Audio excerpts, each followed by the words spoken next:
উফ, এইবার এমন একটা দাও মারবো না যে কৃষ্ণচন্দ্র কেঁদে কুল পাবে না। কিন্তু সেটা একমাত্র সফল হবে যদি কৃষ্ণনগরের মন্ত্রী আমাদের পাশে থাকে। আরে ও তো মোহর ছাড়া আর কিছুই চেনে না। ওকে খবর দিয়েছি এক্ষুনি এলো বলে। রাজামশাই, কৃষ্ণনগরের মন্ত্রী এসেছেন। ওকে ভেতরে পাঠিয়ে দাও। প্রণাম খাম্বাজরাজ। এ কি রানীমা, আপনি? আমি তোমাদের কৃষ্ণনগরের রানীমা নই, আমার নাম ললনা। আমি হরেক রকমের গলায় কথা বলতে পারি। এটা আমার আসল গলা। ওরে বাবা রে বাবা রে বাবা, আপনি তো প্রতিভার জলজ্যান্ত রূপ। একে আপনি কোথা থেকে পেলেন খাম্বাজরাজ? বেশ কিছুদিন আগে একটা যাত্রা দেখতে গিয়ে ললনার সাথে পরিচয় হয়। ওর ব্যাপারে সবকিছু জানার পরে আমার মাথায় একটা বুদ্ধি খেলে যায়। তাই আপনি আমাকে ডেকে পাঠিয়েছেন, তাই তো? একদম তাই। আমার একটা পরিকল্পনা আছে। ছলে বলে কৌশলে ওই কৃষ্ণনগরের আসল রানীকে কিছুদিনের জন্য বাইরে পাঠাতে হবে, আর সেই সুযোগে সেসব দায়িত্ব আমার ওপরে ছেড়ে দিন। আমি নিজের দায়িত্ব নিয়ে ললনাকে কৃষ্ণনগরের রানীর সমস্ত আদব কায়দা শিখিয়ে দিয়েছি। এখন শুধু আমি বাকি ব্যাপার নিয়ন্ত্রণ করব। এখন মহারাজ বাৎসরিক হিসেব নিয়ে ব্যস্ত, তাই রানীমা চলে যাবেন আর তার বদলে ঢুকবে ললনা দেবী। তাহলে আর দেরি কেন? আজ রাতেই বেরিয়ে পড়ো। আর যদি আমার পরিকল্পনা অনুযায়ী এগোতে পারো, তাহলে কিছুদিন পরে তুমি হয়ে উঠবে কৃষ্ণনগরের রাজা। আমার কত দিনের আশা। চলুন তাহলে। হ্যাঁ চলুন, রাজবাড়ির বাকি ব্যাপার যেতে যেতে বুঝিয়ে দেব। রানীমা কিভাবে কথা বলেন, কাকে কি বলে ডাকেন, রাজবাড়ির কোথায় কি আছে সব।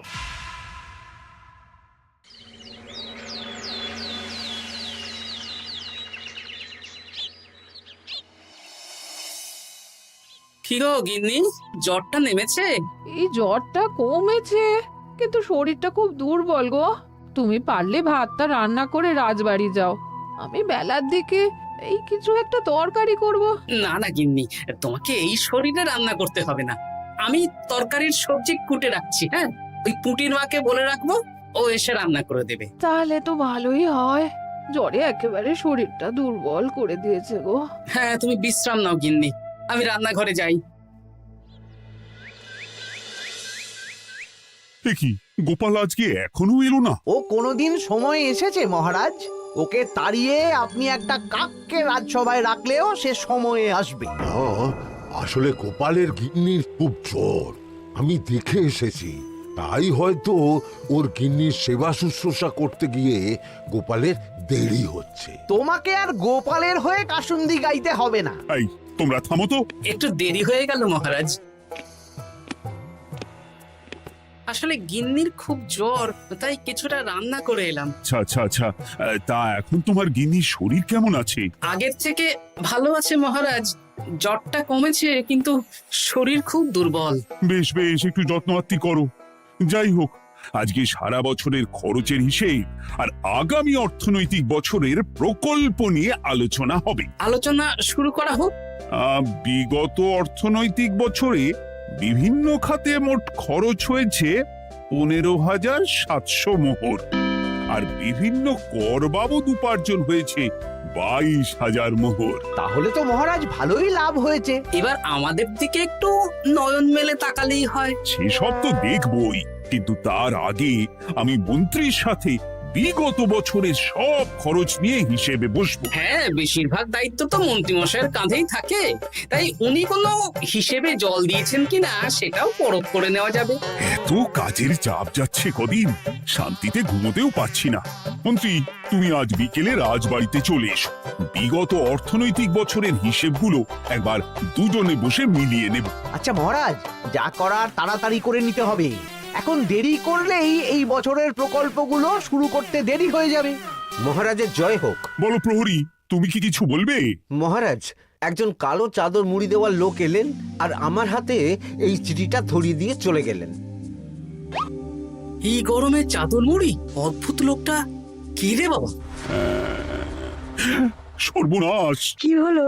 তোমাদের রানীমার জ্যাঠামশাই খুব অসুস্থ, তাই পরিবারের সবার সাথে দেখা করতে চান। ও মা গো, আজ সভা এখানেই শেষ। এইবার শুরু হবে আসল খেলা। কি বলছেন মহারাজ? হ্যাঁ রানী, আমাকে এক্ষুনি জ্যাঠামশাইয়ের কাছে যাওয়ার বন্দোবস্ত করে দিন মহারাজ। কিন্তু রানী, তোমার জ্যাঠামশাইয়ের বাড়ি কৃষ্ণনগর থেকে ঘোড়ার গাড়িতে গেলেও তো 1.5 দিন সময় লেগে যাবে। এদিকে আমার এত কাজের চাপ।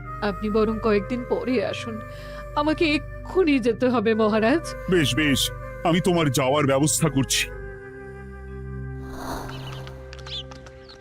সাবধানে যেও রানী, আমি 2-3 দিনের মধ্যেই আসছি।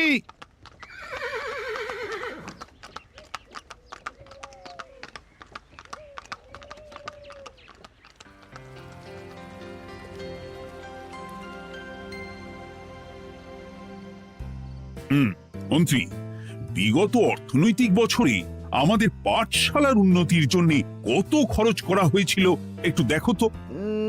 সব মিলিয়ে মোট 150 মোহর মহারাজ। কিন্তু আমার এখানে তো 170 মোহর দেখাচ্ছে। 170 মোহর? তা কি করে হয়?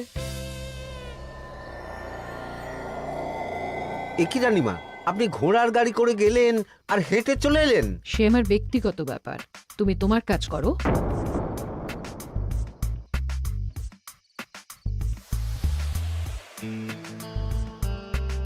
এ কি রানী, তুমি চলে এলে? আমার শরীরটা খুব একটা ভালো লাগছে না মহারাজ, পেটটা কামড়াচ্ছে, তাই সহিসকে বললাম ঘোড়ার গাড়ি নিয়ে জ্যাঠামশাইকে দেখে আসতে, আর আমি বাড়ি চলে এলাম। ও, সহিস এসে খবর দেবে, তারপর আমি আর আপনি দুজনে একসাথে যাব। বেশ বেশ, ঠিক আছে রানী, তুমি বিশ্রাম নাও। বিশ্রাম না, আমি একটু স্নান ঘরে যাব, পেটটা কেমন মোচড় দিচ্ছে। মহারাজ কিছুই বুঝতে পারেনি, মজা জমবে।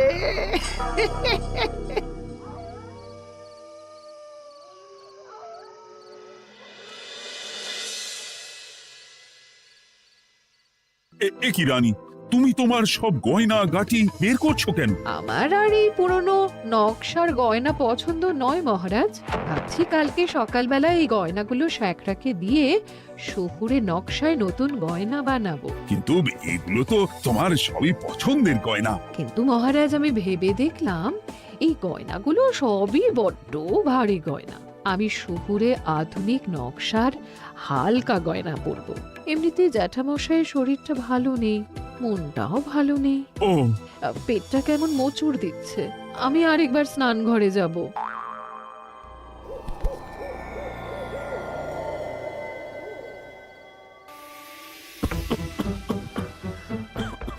ওই তো মন্ত্রী মশাই এসেছে।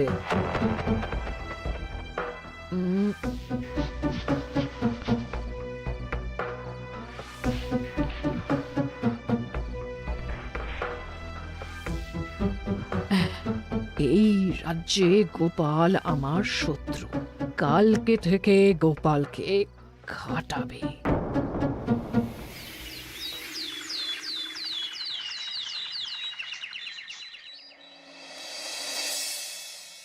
হায় হায় হায়, কি হলো রানী, কি হলো? গতকাল রাতে আমার সমস্ত গয়না চুরি হয়ে গেছে। হ্যাঁ? বলো কি? প্রহরী, বলুন মহারাজ। গতকাল রাতে রানীর সব গয়না চুরি হয়ে গেছে। তুমি আরেকজনকে নিয়ে এক্ষুনি খোঁজ করা শুরু করো। যথাজ্ঞা মহারাজ।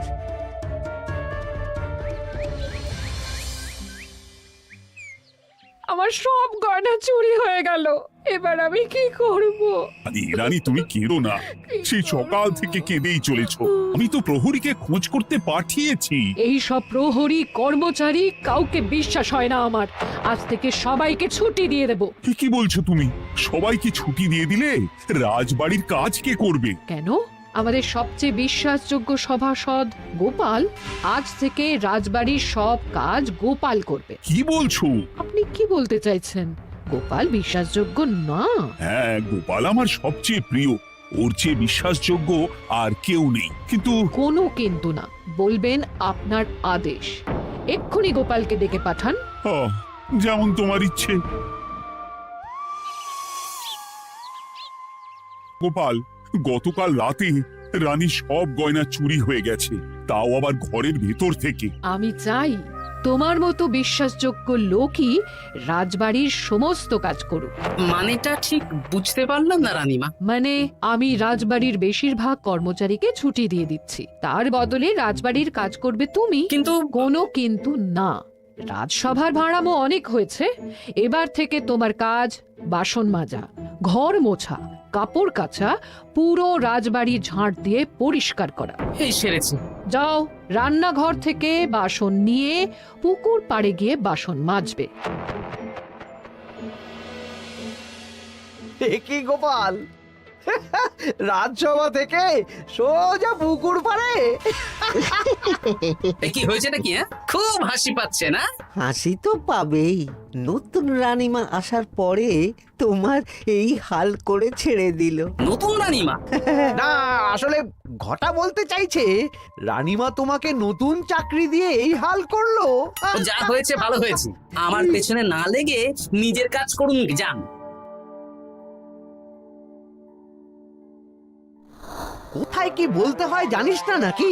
অভ্যেস নেই তো, তাই মুখ ফসকে বেরিয়ে গেছে।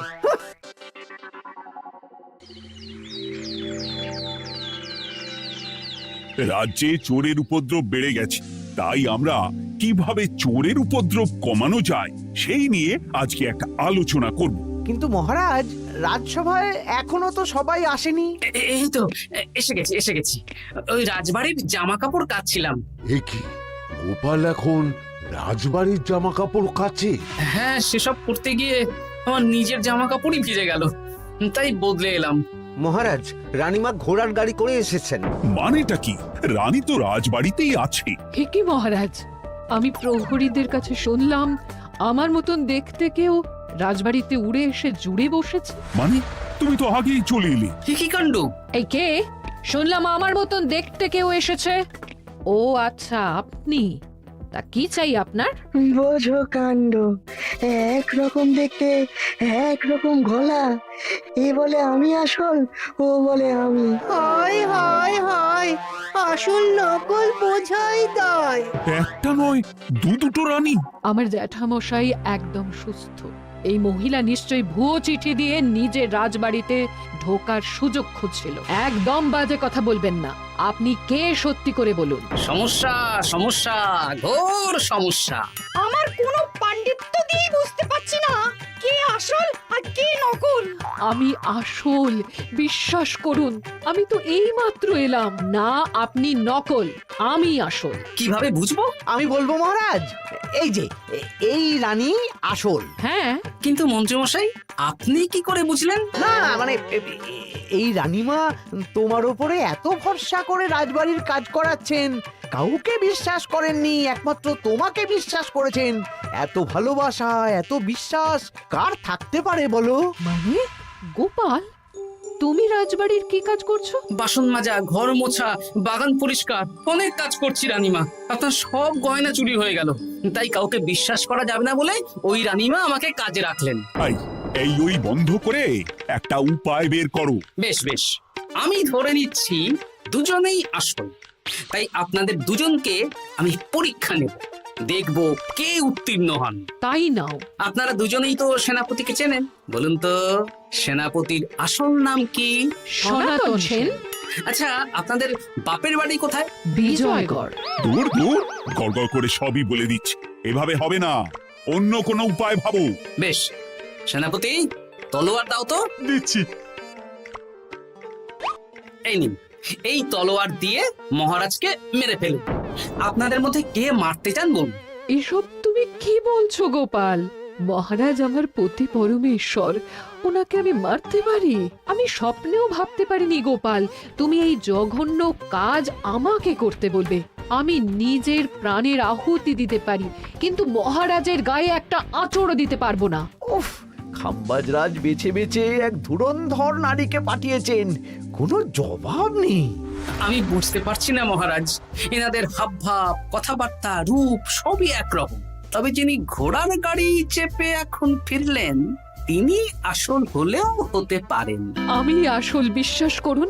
বললেই হলো? আসল হলে প্রমাণ করুন। বেশ, আজকে আর মাথায় কিছু আসছে না। আমি কাল আসব। ততক্ষণ আপনারা দুজনে রাজবাড়ির দুটো ঘরে থাকুন। কি ছক মারিতে পড়লাম রে বাবা।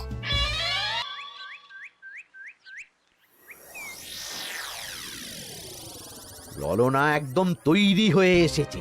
দারুণ মজা হচ্ছে বলুন। এবার শুধু একবার আসল রানীকে সরিয়ে ললনা যদি রানী হয়ে যায়, তাহলে রানীর গয়নার মতন সব আমার হাতে চলে আসবে।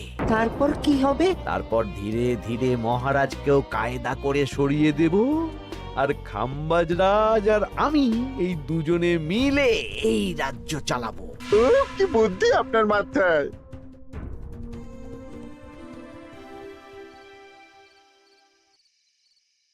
বলছি শোনো না, আমার শাড়িটা একটু ছিঁড়ে গেছে গো। তুমি বাজার থেকে কালকে আমার জন্য একটা শাড়ি নিয়ে আসতে পারবে? হ্যাঁ, আচ্ছা বেশ, নিয়ে আসবো শাড়ি। শাড়ি শাড়ি শাড়ি, এই তো মাথায় বুদ্ধি এসেছে। কাল নয়, আজকেই। গোপাল, তুমি কিছু ভাবতে পারলে? মহারাজ, আপনার দুই রানীকে ডাকুন। আমার তো একটাই রানী। ওই হলো মহারাজ, আসল নকল দুজনকেই ডাকুন। কই গো, একটু বাইরে এসো। বলুন মহারাজ, আপনি ডাকছেন? আচ্ছা, আমি দুটো শাড়ি নিয়ে এসেছি, লাল শাড়ি আর নীল শাড়ি। এই দুটোই মন্ত্রপুত শাড়ি, এক সিদ্ধ পুরুষ দিয়েছেন। কে তিনি? না, সেসব এখন বলা যাবে না, তবে এই শাড়ি দুটো একটা একটা করে ওনাদের দিয়ে দিন। এবার আমি এই শাড়ির বিশেষত্ব বলি। হ্যাঁ বলো গোপাল, বলো। আপনারা দুজনেই আজ রাতে এই শাড়িটা পরবেন, সারা রাত পরে থাকবেন। এই শাড়িগুলো 12 হাত মাপের শাড়ি। আগামীকাল সূর্যোদয় হওয়ার পরে যার শাড়ি 4 হাত কমবে সেই হবে আসল রানী।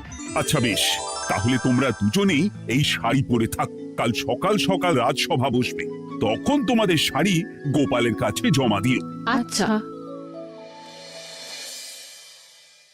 আমি যে নকল সেটা বুঝতে দেওয়া যাবে না। কি করে এই শাড়িটা 4 হাত কেটে ফেলে ওই দুফল কাটা ছড়িয়ে কেটে ফেলো। কালকে আবার মজা হবে।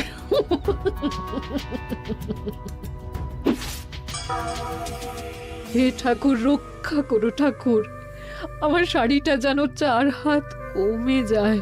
ঠাকুর রক্ষা করো।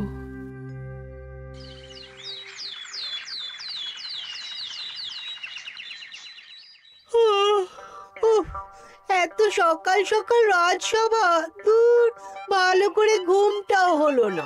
আমি তো ঘুমোইনি, চিন্তায় ঘুমই আসেনি। কই গো, তোমরা এসো। এই নিন আমার শাড়ি, এবার মেপে দেখুন, এটা 4 হাত কমে গেছে। এই দেখুন মহারাজ, বিশ্বাস করুন আমি আসল, কিন্তু এই শাড়িটা সারা রাত পরে থাকা সত্ত্বেও 4 হাত তো দূর, 4 আঙুলও কমেনি। লাল শাড়িটাই ছোট মনে হচ্ছে। তাহলে তুমি আসল? উফ বাবা, বাঁচা গেল। আয়, কে আছো? এই নকল রানীকে কারাগারে বন্দি করো। দাঁড়ান মহারাজ, বন্দি করতে হলে যার শাড়ি 4 হাত কমে গেছে তাকে বন্দি করুন। কেন? আমার শাড়ি তো 4 হাত কমে গেছে, শর্ত অনুযায়ী যে আসল তার শাড়ি তো 4 হাত কমবে না, আপনি ধরা পড়ে গেছেন নতুন রানীমা।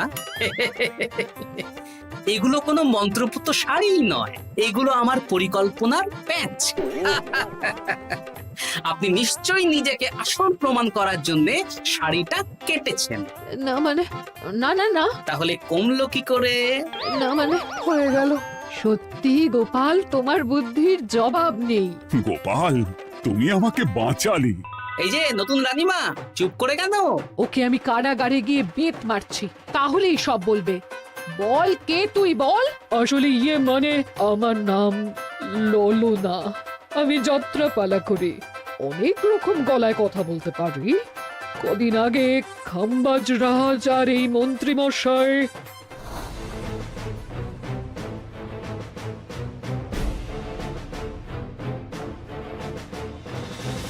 বাহ বাহ বাহ বাহ বাহ, এ তো দেখছি ললনার ছলনা।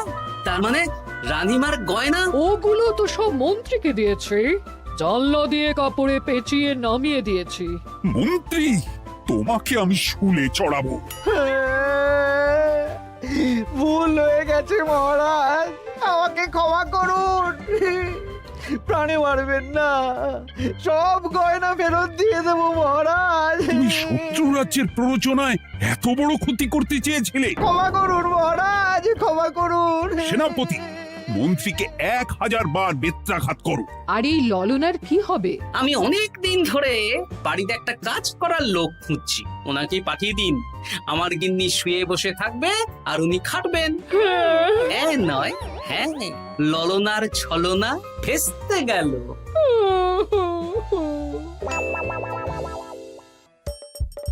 হাসির রাজা, জ্ঞানের রাজা, রসিক রাজা।